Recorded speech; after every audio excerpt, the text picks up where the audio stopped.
Hello friends, welcome to Geetanjali Nanda classes. आज हम बात करेंगे इंटेलिजेंस के बारे में, उससे डील करते हुए थ्योरीज के बारे में डिटेल में जानेंगे इन थ्योरीज को।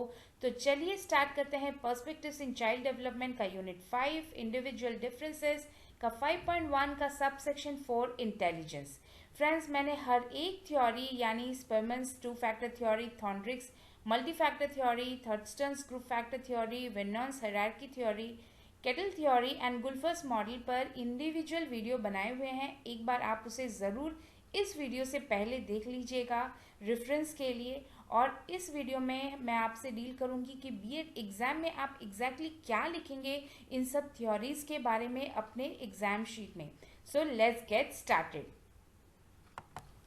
इस सेक्शन से जो सवाल आता है वो है what is intelligence, right the theories of intelligence. तो आप अपना आंसर शुरू कीजिएगा डेफिनेशन ऑफ इंटेलिजेंस से। उसके बाद आप साइकोलॉजिस्ट के डेफिनेशंस उनके नाम के साथ लिखिएगा, एटलीस्ट 3 साइकोलॉजिस्ट के लिखिएगा। वो मार्क फेचिंग पार्ट होगा आपका एग्जाम का। और उसके बाद आप features, general features of intelligence पर आइएगा, जिसे आप पॉइंट वाइज फॉर्म में लिखिएगा। इसके बाद आप थ्योरीज ऑफ इंटेलिजेंस में आइएगा और हर एक थ्योरी को एक्सप्लेन कीजिएगा।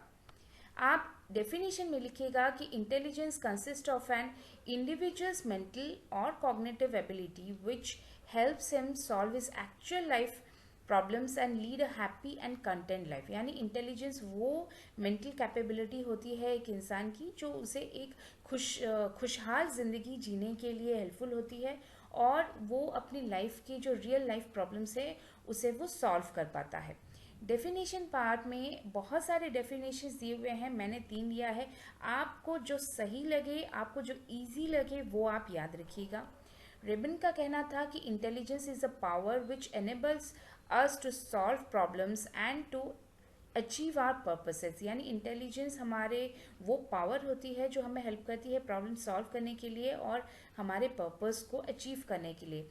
टर्मन का कहना था कि intelligence is the ability to think in terms, यानी इंटेलिजेंस हमें सोचने की क्षमता देती है। रॉस का कहना था intelligence as conscious adaptation to new situation, यानी इंटेलिजेंस वो होती है जो हमें न्यू सिचुएशन में अडाप्ट करने के लिए हेल्पफुल होती है। साइकोलॉजिस्ट के डेफिनेशन के बाद आप आइएगा फीचर्स ऑफ इंटेलिजेंस। उसमें लिखिएगा कि इंटेलिजेंस वो पार्ट होता है जो एक बच्चे के टीचिंग लर्निंग प्रोसेस में हेल्पफुल होता है। So it helps the child in teaching learning process. ये वो चीज़ होती है जो एक बच्चे को सही और गलत, सोशल एंड एंटी सोशल में डिस्टिंग्विश करवाती है।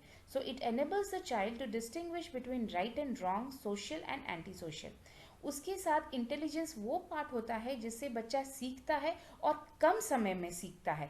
So through intelligence child attain maximum learning in minimum period of time.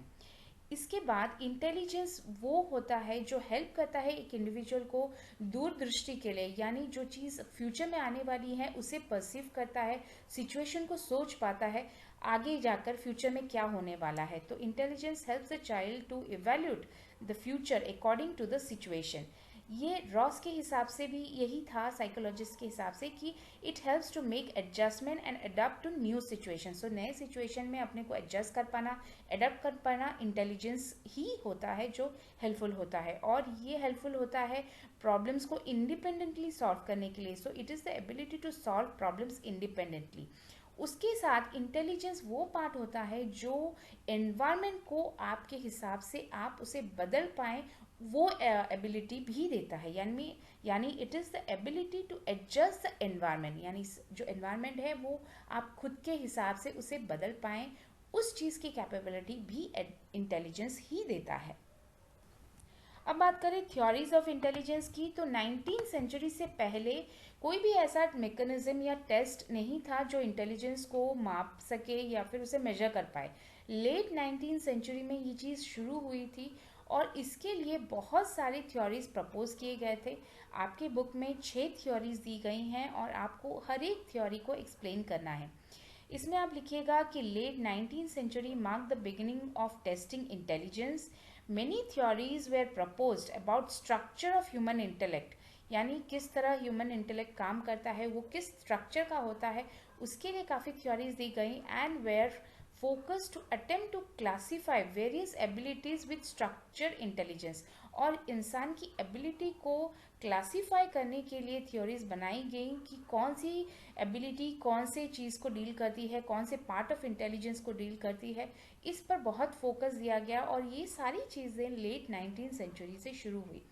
बात करें जो थ्योरीज हैं तो इसमें है Spearman's two factor theory, Thorndike's multi factor theory, Thurstone's group factor theory, Vernon's hierarchy theory, R B Cattell theory और Guilford's model.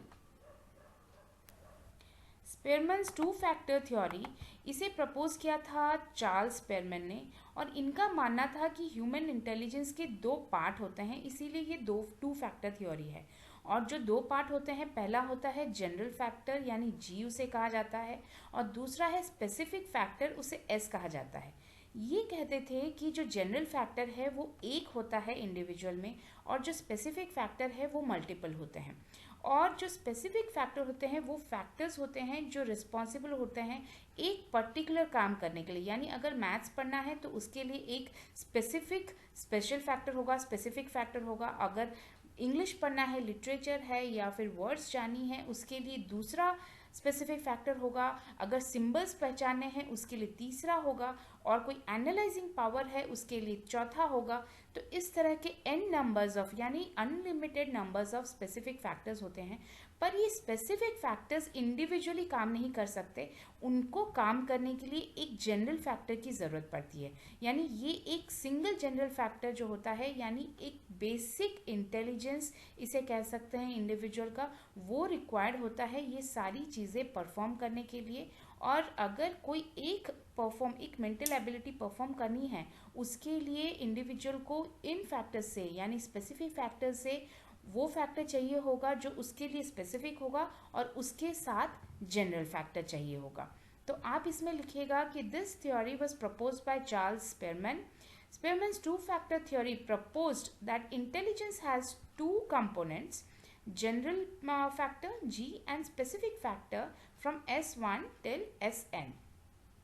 According to this, there is single G factor which represents an individual's general intelligence across multiple abilities, and that a second factor S refers to an individual's specific ability in one particular area such as statistics, arithmetics, musical। यानी S factor n numbers की होती हैं और ये specific area के लिए काम करती हैं लाइक स्टैटिस्टिक्स, एरिथमेटिकल या म्यूजिकल। सेकेंड जो थ्योरी है वो है Thorndike's multi factor theory. Multi factor इसलिए क्योंकि थॉर्नड्रिक का मानना था कि कोई ऐसा जनरल जी फैक्टर नहीं होता जिस तरह स्पेरमैन ने बताया था। और ये कहते थे कि इंटेलिजेंस जो है वो बेसिकली उसके तीन मेन पार्ट होती हैं। पहला होता है सोशल इंटेलिजेंस, उसके बाद कॉन्क्रीट इंटेलिजेंस और एब्स्ट्रैक्ट इंटेलिजेंस। और ये सारी चीज़ें अलग अलग होती हैं पर जब काम करती हैं तो एक दूसरे के साथ कोरिलेट होकर काम करती हैं। तो इसमें लिखिएगा कि this was proposed bye E.L. थॉर्नड्रिक। According to this theory, individual's intelligence is a combination of numerous separate elements और फैक्टर्स। यानी इंटेलिजेंस, एक ह्यूमन इंटेलिजेंस बहुत सारे छोटे छोटे एलिमेंट्स के द्वारा बनी हुई होती हैं और ये जो छोटी एलिमेंट्स होती हैं each one being a minute element of one's ability. और ये छोटे छोटे पार्ट एक इंडिविजुअल्स की एबिलिटी का एक छोटा अंश होता है। He stated each factor is an independent element and hence it is not possible to combine all these। तो और ये जो फैक्टर्स होती हैं वो एक दूसरे से अलग होती हैं और उसे कंबाइन होके हम नहीं जोड़ सकते। एक इंडिविजुअल की एक एबिलिटी और दूसरी एबिलिटी वो अलग फैक्टर्स पर डिपेंडेंट होती है और हम उसे एक दूसरे के साथ जोड़कर एक जनरल फैक्टर नहीं बना सकते, ये उनका मानना था। ये distinguish 3 kinds of intelligence activity. और इंटेलिजेंस एक्टिविटी के हिसाब से इन्होंने इंटेलिजेंस को 3 भाग में डिवाइड किया था। एक था सोशल इंटेलिजेंस जो होता है ability to understand and deal with people, concrete intelligence ability to understand and deal with things, and abstract intelligence ability to understand and deal with verbal and mathematical symbols. Third है Thurstone's group factor theory. जिस तरह ये नाम बता रहा है कि group factor है, यानी थॉर्स्टन का मानना था कि एक कंप्लीट एक ग्रुप होता है वो रेगुलेट करता है मेंटल एक्टिविटी को और ये जो ग्रुप होता है वो ग्रुप होता है प्राइमरी फैक्टर्स का। यानी इनका कहना था कि एक ह्यूमन इंटेलिजेंस जो होती है वो बहुत सारी चीज़ों की एबिलिटी पर डिपेंडेंट होती है, जैसे कि मैथ्स करने की एबिलिटी, डांस करने की एबिलिटी, या फिर एनालाइज करने की एबिलिटी, स्ट्रक्चर्स को समझने की एबिलिटी। तो ये सारी अलग अलग चीज़ों की एबिलिटी एक इंसान के इंटेलिजेंस बनाती हैं। तो intelligence is a cluster of abilities इन्होंने कहा था। और इन्होंने ये कहा था कि ये क्लस्टर्स जो एबिलिटीज़ होती हैं उसे रेगुलेट करती हैं प्राइमरी फैक्टर, और 7 तरीके की प्राइमरी फैक्टर्स होती हैं जो इंसान के हर तरह के मेंटल एक्टिविटी या एबिलिटी को रेगुलेट करती है। तो आप इसमें लिखिएगा कि this was proposed by L Thurstone. This theory stood mid way between Spearman's two factor theory and Thorndike's multi factor theory. So ये 2 फैक्टर थ्योरी और मल्टी फैक्टर थ्योरी के बीच का थ्योरी था। और according to this theory, intelligence is a cluster of abilities and these are independent of each other.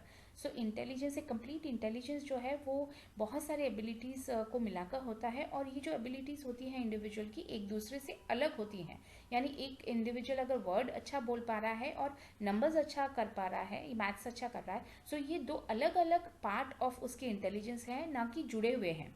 और इन्होंने बोला to perform this abilities one primary factor is needed and there are 7 groups which covers the entire range of mental ability. यानी हर एक mental ability को करने के लिए एक प्राइमरी फैक्टर की ज़रूरत पड़ती है, और इस तरह के 7 ग्रुप्स होते हैं प्राइमरी फैक्टर्स के, और वो एक इंडिविजुअल की mental ability, complete mental ability को रेगुलेट करती हैं।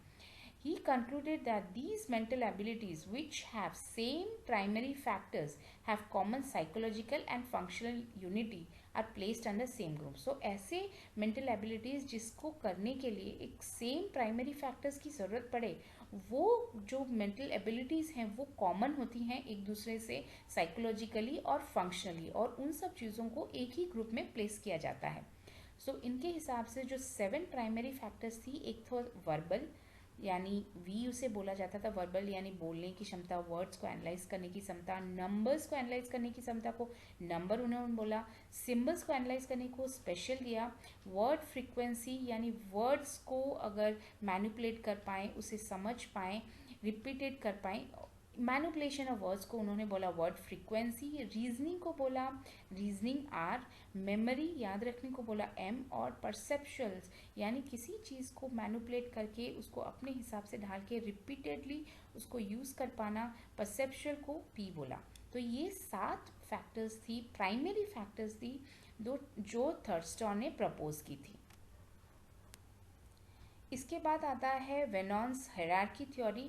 इनका मानना था कि जो इंटेलिजेंस होती है वो हायरार्की होती है, यानी लेवल्स होती हैं। इन्होंने पहली बार लेवल्स का जिक्र किया था इंटेलिजेंस में, और इन्होंने बोला था कि ग्राउंड में यानी बेस जो होता है उसके लिए एक जी फैक्टर की ज़रूरत पड़ती है, जिस तरह स्पेयरमैन्स 2 फैक्टर थ्योरी था उससे ये रिलेटेड हुआ कहीं ना कहीं।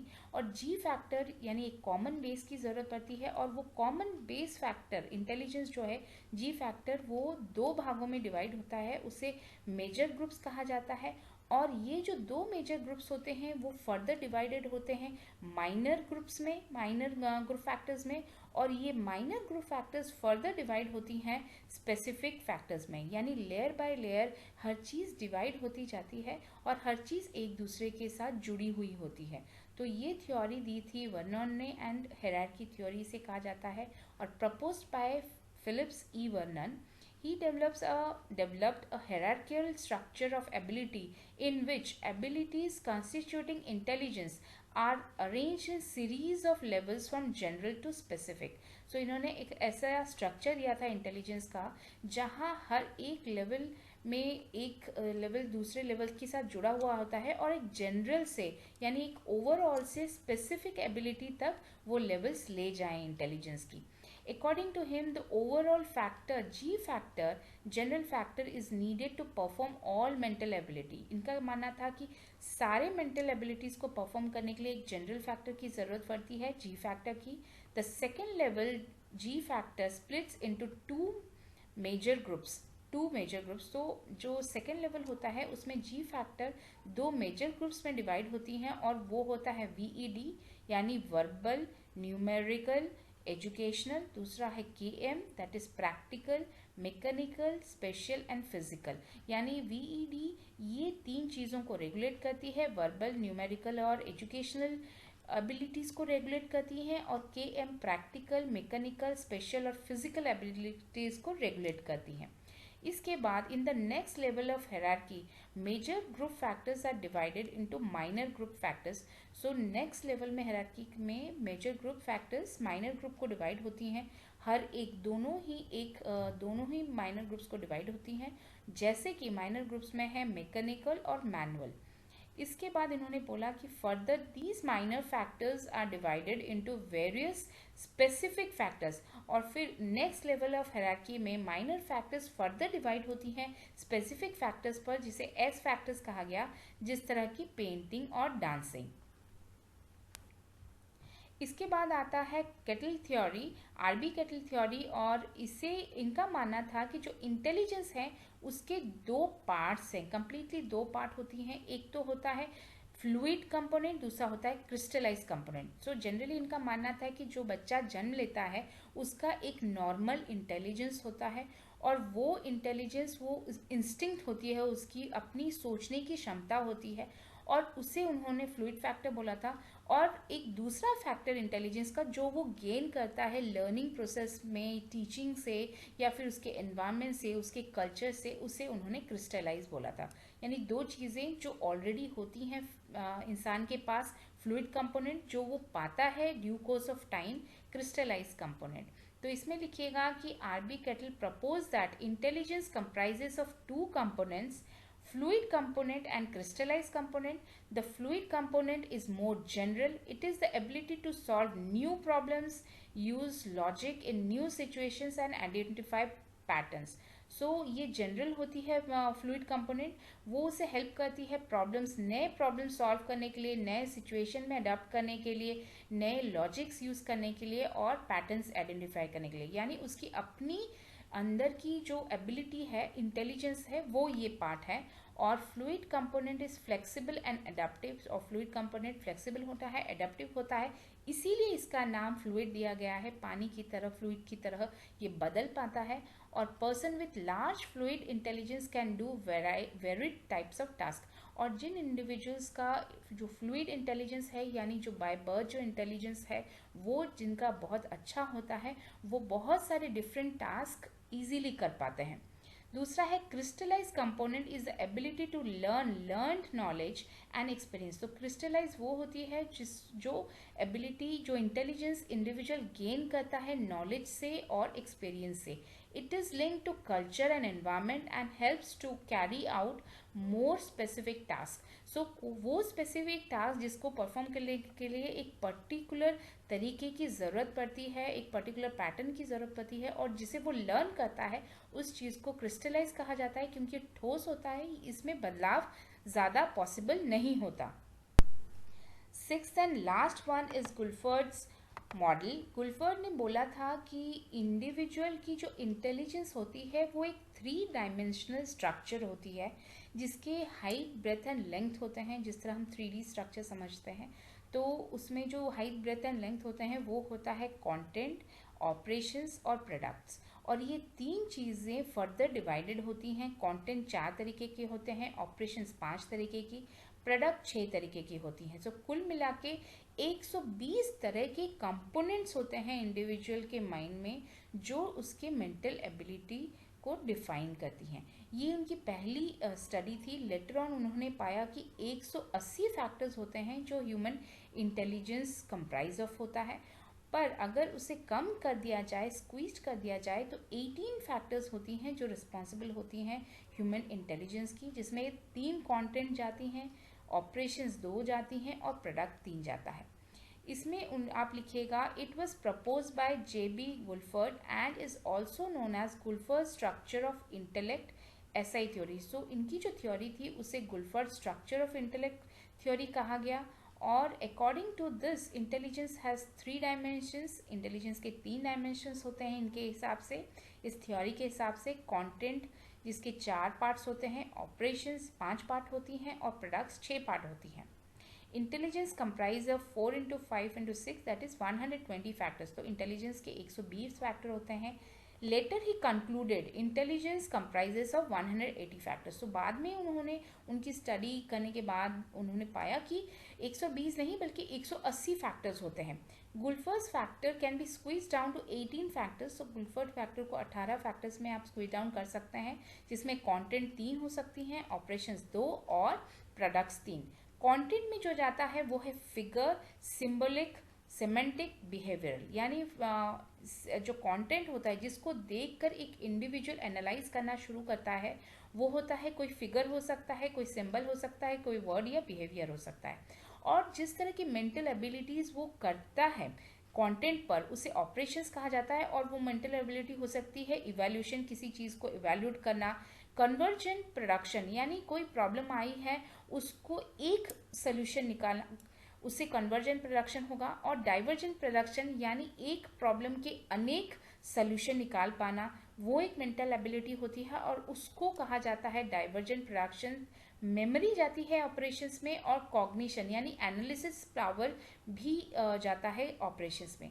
और एक बार एक कंटेंट पे एक इंडिविजुअल ने अपनी एनालिसिस की तो उसका जो रिजल्ट आता है उसे उन्होंने प्रोडक्ट्स कहा। और रिजल्ट्स हो सकता है एक यूनिट यानी एक और रिजल्ट उनका एक पार्ट हो सकता है। और जो रिजल्ट यूनिट बनता है वो उनके जो रिजल्ट्स बने हैं छोटे छोटे पार्ट्स वो किस तरह एक दूसरे से रिलेटेड हैं वो रिलेशंस जाएंगी। और काफ़ी सारे रिलेशंस मिलके एक सिस्टम्स बनती हैं। और अगर एक ऑलरेडी एक प्रोडक्ट आपके पास है, एक यूनिट है, एक सिस्टम है आपके पास और आप उसे बदल रहे हैं, वो एबिलिटी जाती है ट्रांसफॉर्मेशन। और आपके पास यूनिट है और आपने एनालाइज किया, उसके रिलेशंस को समझा और जब आप उसे इम्प्लाई करते हैं उसे इम्प्लीकेशंस कहा जाता है। सो फ्रेंड्स, ये 3D स्ट्रक्चर उन्होंने प्रपोज की थी। मैंने इंडिविजुअल वीडियो बनाए हुए हैं ये सारे मॉडल्स पर, सारे थ्योरीज पर, आप उसे रिफ़र करें। और अगर कोई भी इशू आ रही है समझने में मुझे ज़रूर बताएं।